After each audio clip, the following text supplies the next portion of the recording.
مسجد کے مقاصد میں سے ایک مقصد یہ بھی بیان فرمایا کہ اللہ کے گھر میں آیا جائے اور وہاں پر عبادت کی نیت سے ٹھہرا جائے۔ سورۃ البقرہ آیت نمبر 187، اس آیت اور اس آیت سے پیچھے اللہ تبارک و تعالیٰ نے تذکرہ فرمایا ابتدائے اسلام میں ایک ایسی بات، دو باتیں ایسی ہوا کرتی تھیں، احادیث مبارک میں صحیح بخاری کی حدیث ہے، مثلا غروب آفتاب پر روزہ افطار ہوتا تھا، افطاری کے بعد کھانا پینا اور بیوی سے قربت یہ جائز ہوتی تھی۔ ہاں اگر کوئی شخص اس دوران سو جائے تو سونے سے کھانا پینا اور بیوی کے ساتھ قربت یہ حرام ہو جاتے تھے۔ گویا نیند آخری حد تھی انسان کے سحری کی۔ اب ایک صحابی ایسے تھے کہ جو دن کو کام کرتے رہے، تھکے ماندے آئے، جب گھر آئے تو کھانے کو کچھ نہیں تھا۔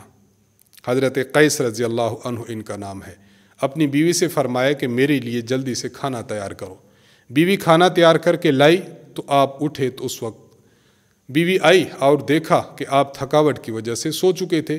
جب آپ بیدار ہوئے تو قاعدے کے مطابق سحری کا وقت ختم ہو چکا تھا، چنانچہ انہوں نے بغیر سحری کیے روزہ رکھ لیا۔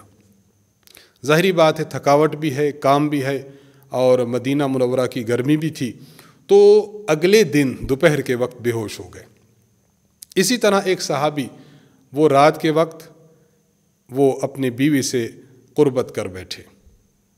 اب ظاہری بات ہے یہ بہت بڑا مسئلہ تھا کہ ایسا ہو سکتا ہے کہ مغرب پڑھی، مغرب کے بعد انسان عشاء پڑھتا ہے، عشاء کے بعد کچھ کھائے پیے بغیر سو جائے، یا یہ ہے کہ اس کو قربت کی حاجت پڑے، تو اب وہ شخص کیا کرے؟ یہ بڑا مسئلہ تھا۔ تو اللہ تبارک و تعالیٰ نے اس آیت مبارکہ میں ان دونوں مسئلوں کا حل فرما دیا۔ حل یہ فرمایا کہ کھانا پینا تم لوگوں کے لیے جائز ہے، یعنی اگرچہ مغرب کے بعد، عشاء کے بعد تم سو بھی جاؤ، لیکن پھر بھی جب اٹھو گے تو سحری کا وقت ختم نہیں ہوا ہوگا، بلکہ جب تک طلوع فجر نہ ہو جائے اس وقت تک کھا پی سکتے ہو۔ اللہ تعالیٰ کے ارشاد ہے وَكُلُوا وَاشْرَبُوا حَتَّى يَتَبَيَّنَ لَكُمُ الْخَيْطُ الْأَبْيَضُ مِنَ الْخَيْطِ الْأَسْوَدِ مِنَ الْفَجْرِ۔ کھانے پینے کا معاملہ واضح ہو گیا کہ طلوع فجر سے پہلے پہلے کھا پی سکتے ہو، چاہے تم نے نیند بھی کر لی ہو۔ اور دوسرا وَأُحِلَّ لَكُمْ لَيْلَةَ الصِّيَامِ الرَّفَثُ إِلَىٰ نِسَائِكُمْ۔ رمضان المقدس کی راتوں میں انسان سو جائے، سو کے اٹھے تو اس کا روزہ شروع نہیں ہو چکا ہوگا، بلکہ رات کو اگر قربت کرنا چاہے تو قربت کر سکتا ہے۔ تو رمضان المقدس کی رات میں کھانا پینا اور قربت یہ تینوں چیزیں حلال کر دی گئیں، لیکن اللہ تعالیٰ نے اسی آیت کے آگے آیت نمبر 187 میں ارشاد فرمایا وَلَا تُبَاشِرُوهُنَّ وَأَنْتُمْ عَاكِفُونَ فِي الْمَسَاجِدِ۔ کھانے پینے کے معاملے میں رات میں تو ڈھیل دی گئی ہے کہ کھا پی سکتے ہو، لیکن اگر انسان مسجد میں اعتکاف بیٹھا ہے، اعتکاف سے باہر آتا ہے، مثلا کسی ضرورت کے تحت یا گھر میں کھانا لینے کے لیے کسی ضرورت کے تحت آیا، تو اب اعتکاف کی حالت میں بیوی سے قربت کرنا جائز نہیں ہے۔ یہ قرآن کریم سورۃ البقرہ آیت نمبر 187 میں اللہ تعالیٰ نے مسئلہ ارشاد فرمایا۔ اس سے بھی ہمیں ضمناً یہ سمجھ آیا کہ قرآن کریم نے اس مقام پر بھی اعتکاف کی بات کی ہے۔ گویا مردوں نے اعتکاف بیٹھنا ہے تو مسجد میں بیٹھنا ہے، مسجد میں اعتکاف بیٹھتے ہوئے کھانے پینے کی تو اجازت ہے، لیکن گھر جا کر قربت کی اجازت نہیں ہے۔ تو اعتکاف کا تذکرہ سورۃ البقرہ آیت نمبر 187 میں آ چکا۔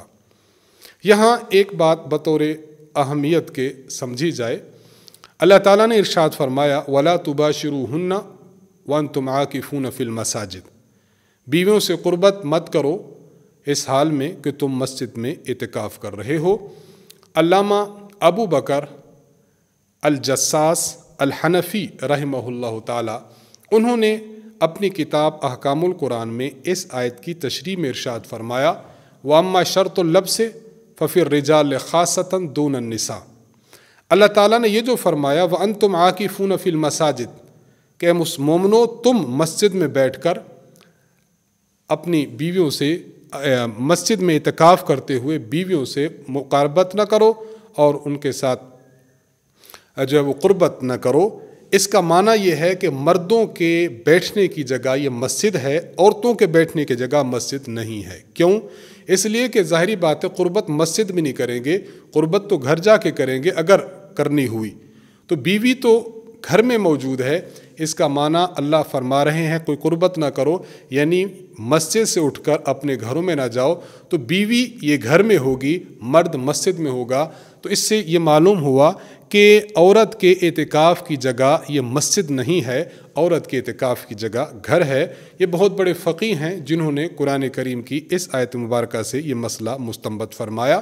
تو خیر، قرآن کریم میں ان دو آیات سے واضح طور پر یہ بات معلوم ہوتی ہے کہ عبادت میں سے ایک اہم عبادت اعتکاف بھی ہے، جو بہت عظیم الشان تاریخ رکھتا ہے، عظیم الشان فضیلت رکھتا ہے۔ اور علامہ شرمبلالی رحمہ اللہ فرماتے ہیں اگر اعتکاف کو پورے ادب و آداب کے ساتھ کیا جائے تو یہ بہت بڑی عبادت ہے۔ تو ایک تو اس کی تاریخ اور ایک اس کی اہمیت ہمیں معلوم ہوئی، دوسرا یہ معلوم ہوا کہ اعتکاف مردوں کے لیے یہ مسجد کے ساتھ ہے، اور اسی سے مسئلہ مستنبط کیا ہے علامہ جساس رحمہ اللہ نے کہ عورت کے اعتکاف کی جگہ مسجد نہیں ہوگی۔ ظاہری بات ہے کہ عورت کے اعتکاف کی جگہ گھر میں ہوگی۔ تو قرآن کریم کی روشنی میں ہمیں اعتکاف کا تذکرہ معلوم ہو گیا کہ اعتکاف بہت بڑی فضیلت ہے اور بہت اہمیت کی حامل چیز ہے۔ اللہ تبارک و تعالیٰ سے دعا ہے کہ اللہ تعالیٰ ہمیں اعتکاف کرنے کی توفیق عطا فرمائے، اس کی اہمیت کو، اس کی فضیلت کو جاننے کی توفیق عطا فرمائے، اور اللہ تبارک و تعالیٰ ہمیں یہ توفیق دے کہ ہم اعتکاف بیٹھیں تو اللہ تبارک و تعالیٰ کے دربار میں خدا تعالیٰ کے حضور مناجات کریں، اپنے گناہوں کی معافی مانگیں، اور پوری امت مسلمہ کے لیے دعا کریں کہ اللہ تعالیٰ تمام امت مسلمہ پر اپنا خصوصی فضل و کرم فرمائے۔ وآخر دعوانا ان الحمد للہ رب العالمین۔